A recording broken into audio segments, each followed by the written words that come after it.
Donc aujourd'hui, ce qu'on va faire, c'est qu'on va virer donc le catalyseur et on va installer le downpipe. Donc pour commencer, on va virer donc la boîte à air.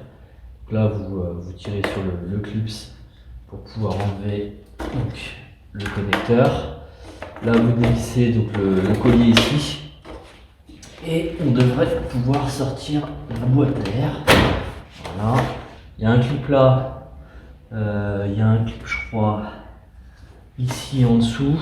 Et il y en a un autre par là, il me semble.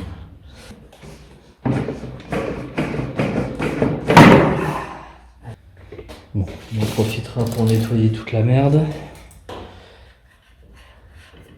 Alors ensuite, donc là on a le turbo, donc le collecteur, le turbo et le catalyseur qui redescend avec la sonde lambda. Donc là il y a le collier, donc c'est une espèce de V-bande, donc on va le déclipser. Alors ensuite pour le V-bande, donc il y a une vis juste en dessous. Donc là ce que j'ai fait, j'ai pris, parce qu'il n'y a pas beaucoup de place, j'ai pris une petite clé à cliquer, une douille longue de 13, pas évident de filmer en même temps.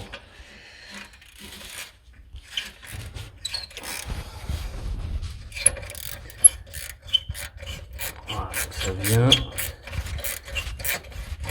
Bon voilà, donc là la vis elle est partie. Donc c'est bien la misère à enlever, c'est pas super accessible. J'ai carrément été obligé de couper la vis en fait avec un tout petit Dremel. Parce que la vis elle était dans un coin, je pouvais même pas mettre une clé plate derrière. Et si je dévissais en fait avec le cliquet, ça tournait dans le vide, dans le vide, dans le vide. C'est impossible de mettre une clé derrière, absolument pas la place. J'ai essayé avec 3 clés différentes. Il n'y a rien qui passait. Donc j'ai fini par réussir à passer un Dremel. Et puis j'ai découpé la vis. Et basta. Bref, c'est pas grave. Bon, maintenant je vais dévisser. Donc là, c'est les fiches lambda. Donc je vais les débrancher. Donc on fait ça tout de suite.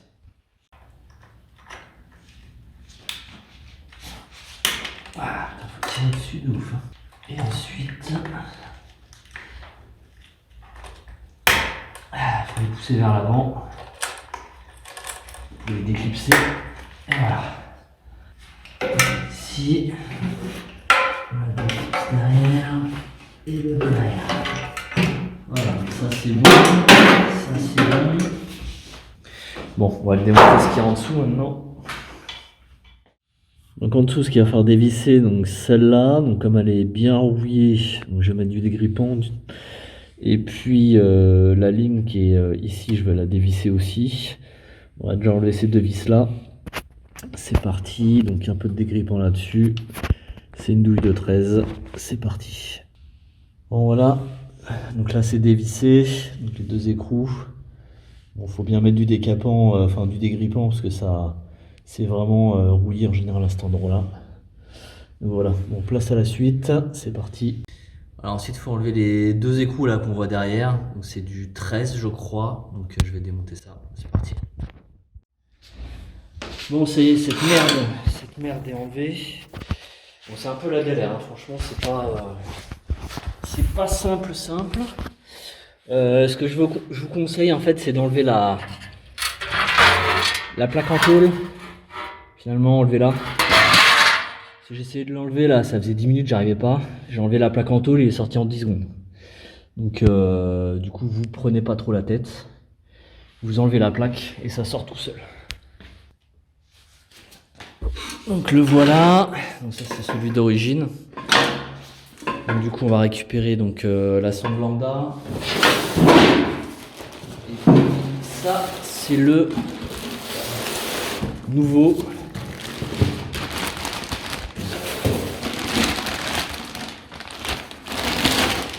Tout beau, tout neuf. Merci les Chinois. Donc c'est pas cher, ça vaut un petit billet. C'est pas foufou, une centaine d'euros. Ça vaut pas le coup de se faire chier.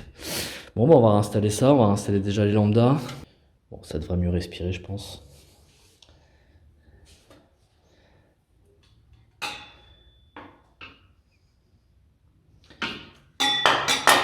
c'est parti. Alors ça y est, le downpipe est installé. Je sais pas si on va bien voir sur la vidéo. Voilà, tout propre. J'espère que ça se voit bien. Tout propre. Bon, je vais vous montrer sous la caisse ce que ça donne.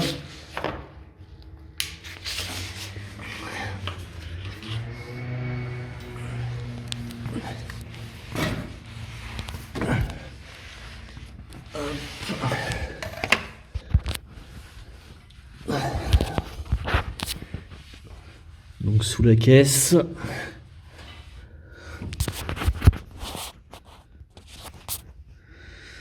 voilà.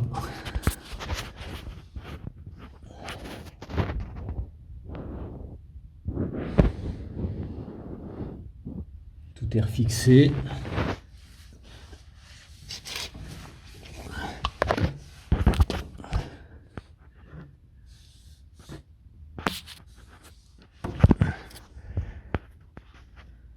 Bon, c'est pas évident de filmer sous la caisse, mais